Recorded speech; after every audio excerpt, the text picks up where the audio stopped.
Bonjour et bienvenue, c'est le brief présidentiel 2017, toute l'actualité de la campagne sur le Figaro.fr.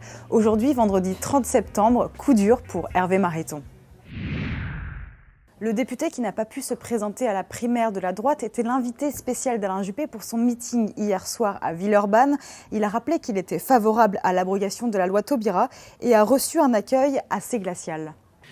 Je pense qu'il faut abroger la loi Taubira et je ne suis pas prêt à changer d'avis. Il n'est pas question que je renie mes convictions. Cela,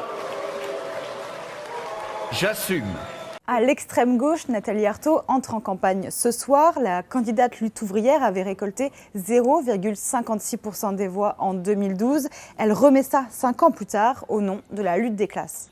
Même si on est minoritaire, on ne doit pas se taire. Et moi, j'appelle tous ceux qui nous écoutent aujourd'hui, qui se retrouvent dans ce que nous dénonçons, dans notre colère contre la situation qui est faite aujourd'hui aux travailleurs, à dire leurs intérêts.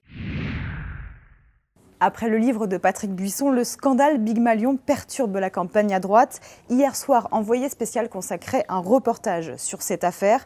François Fillon demande à la justice d'accélérer. Oui, c'est un scandale puisqu'il y a de l'argent public qui a disparu, des doutes sur le financement d'une campagne présidentielle. Donc c'est un scandale et je réclame depuis des mois et des mois que la justice passe. Et en plein milieu du reportage sur France 2 hier soir, c'est le candidat Bruno Le Maire qui en a profité pour publier ses comptes de campagne.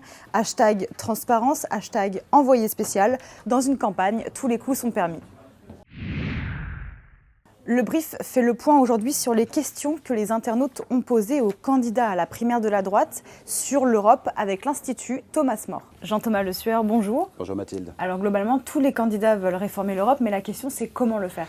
Alors globalement, c'est la solution de l'Europe à plusieurs vitesses en cercle concentrique qui fait à peu près l'unanimité. Jean-François Copé ou Nicolas Sarkozy proposent que ce soit le couple franco-allemand qui soit au socle de la refondation.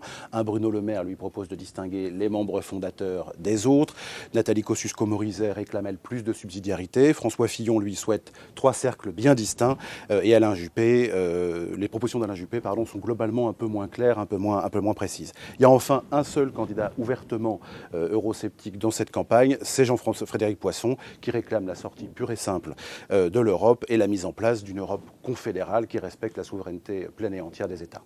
Et alors, est-ce qu'il propose un référendum pour réformer l'Europe ? Alors, sur cette question, on a 3 camps vraiment bien distincts. Nathalie Kosciusko-Morizet, Alain Juppé et Jean-François Copé qui disent non à un référendum. Les 2 premiers parce qu'ils pensent que c'est trop risqué. Le 3e parce qu'ils considèrent que c'est l'élection présidentielle qui va trancher le débat.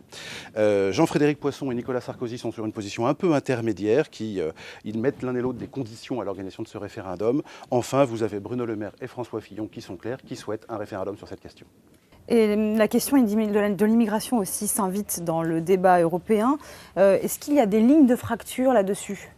Alors, oui et non. On a 2 propositions qui se retrouvent chez absolument tous les candidats. Un meilleur contrôle des frontières extérieures de l'Europe, donc à l'extérieur, pas à l'intérieur, on va y revenir, et puis le renforcement des moyens de l'agence Frontex. Après, donc, vous avez des différences. Ceux qui, comme Jean-François Copé, Nicolas Sarkozy ou François Fillon, demandent que les frontières nationales puissent être établies temporairement ou non.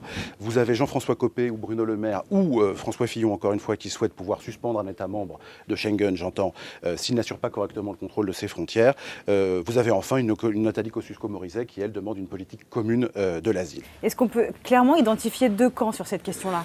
Moi, j'irai pas jusque-là, mais oui, vous avez des différences d'approche notales. Vous avez d'un côté Nathalie Kosciusko-Morizet et Alain Juppé qui ont des approches à la fois moins sécuritaires, plus consensuelles, plus communautaires, si je puis dire. Vous avez d'un autre côté Jean-François Copé, Nicolas Sarkozy, Bruno Le Maire et François Fillon qui ont une démarche qu'on peut qualifier de plus dure, de plus offensive. Il y a de toute façon une aspiration dans la population française à la sécurité et à un meilleur contrôle de l'immigration et ces candidats-là cherchent à y répondre franchement. Merci Jean-Thomas, on parlera la semaine prochaine de la famille. Retrouvez le comparateur de programme Thomas More sur le site du Figaro.fr.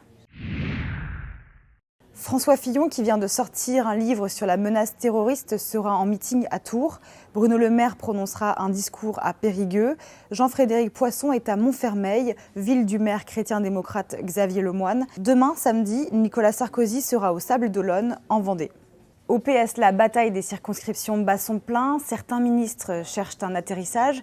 À l'aile gauche, on veut garder ses places. Tous les arbitrages se jouent en coulisses. Et samedi soir, à Matignon, Manuel Valls rassemble ses soutiens pour évoquer cette question. Merci à tous de nous avoir suivis. On se retrouve lundi pour une nouvelle semaine.